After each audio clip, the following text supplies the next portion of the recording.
হাকিমপুর উপজেলা পৌর স্বেচ্ছাসেবক দল আমাদের প্রাণপ্রিয় শহর হাকিমপুর তথা হিলি পরিষ্কার পরিচ্ছন্ন রাখার উদ্যোগে আজকের এই আয়োজন।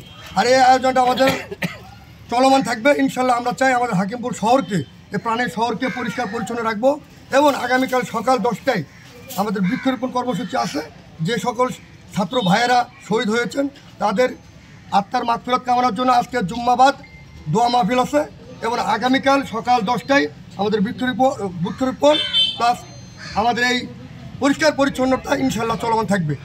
আজকে জাতীয়তাবাদী স্বেচ্ছাসেবক দল কেন্দ্রীয় কর্মসূচির অংশ হিসাবে হাকিমপুর উপজেলা এবং পৌর স্বেচ্ছাসেবক দলের উদ্যোগে হাকিমপুর উপজেলার বিভিন্ন স্পটে ময়লা পরিষ্কার পরিচ্ছন্নতা কাজে আজকে আমরা শেষ করলাম।